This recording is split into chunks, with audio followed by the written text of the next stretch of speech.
ស្រមៃមើលរថភ្លើងមួយមានទម្ងន់រាប់រយតោនរត់ក្នុងល្បឿនលឿនរហូតទៅដល់600គីឡូម៉ែត្រក្នុង1ម៉ោងប៉ុន្តែអ្វីដែលចម្លែកនោះគឺវាមិនមានកង់និងមិនបានប៉ះផ្លូវដែកសូម្បីតែ1មីលីម៉ែត្រចំណេះដឹង3នាទីនឹងធ្វើការបកស្រាយនៅក្នុងវីដេអូនេះតើរថភ្លើងនេះវាធ្វើដំណើរដោយមិនប៉ះផ្លូវដែកដោយរបៀបណារ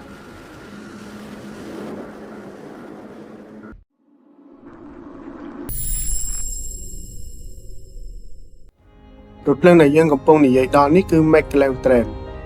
ឬ Magnetic Levitation ដែលកំពុងប្រើប្រាស់និងអភិវឌ្ឍយ៉ាងជឿនលឿននៅប្រទេសជប៉ុននិងប្រទេសចិនវាត្រូវបានគេចាត់ទុកជាបច្ចេកវិទ្យាយានយន្តជើងគោកដែលមានល្បឿនលឿនបំផុតនៅលើពិភពលោកចុះតើរថភ្លើងទម្ងន់ធ្ងន់បែបនេះអាចបណ្ដែតខ្លួនលើអាកាសនិងរត់លឿនជាងយន្តហោះដែលហោះក្នុងស្រុកយ៉ាងដូចម្តេចអាថ៌កំបាំងនេះគឺស្ថិតនៅលើចំណុចសំខាន់ៗចំនួន3ទី1គឺបច្ចេកវិទ្យាបណ្ដែតខ្លួនឬ Magnetic Levitation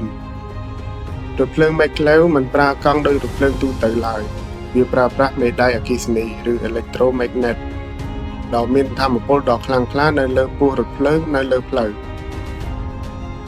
ដោយសារច្បាប់ធម្មជាតិនៃមេដែកពោលដូចគ្នាទាត់ចេញមេដែកទាំងពីរបានច្រានរថភ្លើងឲ្យបណ្ដែតឡើងលើអាកាសពី1ទៅ10សង់ទីម៉ែត្រឲ្យរួចផុតពីផ្លូវដែកទី2គឺការរុញច្រានទៅមុខដោយគ្មានកកិតនៅពេលរថភ្លើងបណ្ដែតខ្លួនផុតពីដីការកកិតជាមួយផ្លូវត្រូវបានបំបត្តិចោលស្ទើរតែ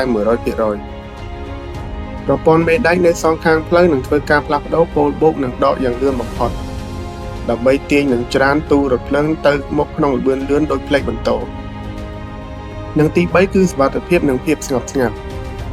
ដោយសារគ្មានផ្នែកលោហៈធាតុប៉ះទង្គិចគ្នារថភ្លើងនេះរត់ដោយគ្មានសម្លេងរំខានមានការរំញ័រនិងមិនមានគ្រោះថ្នាក់ប្រឡាប់ឡើយព្រោះប្រព័ន្ធមេដែកបានពុតនិងទាញទូរថភ្លើងជាប់ជាមួយផ្លូវរហូត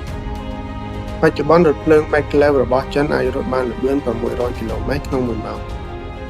ហើយជប៉ុនកំពុងធ្វើតេស្តសាកល្បង Model LO Series ដែលអាចធ្វើឲ្យល្បឿនលឿនបានរហូតដល់603គីឡូម៉ែត្រក្នុង1ម៉ោង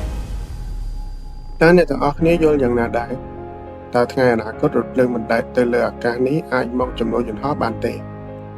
ប្រសិនបើអ្នកចូលចិត្តវីដេអូប្លែកៗបែបនេះកុំភ្លេចចុច Like Share និង Subscribe Channel CMN Knowledge ចំណេះដឹង3នាទីដើម្បីទទួលបានវីដេអូថ្មីៗជារៀងរាល់ថ្ងៃជួបគ្នានៅវីដេអូក្រោយសូមអរគុណ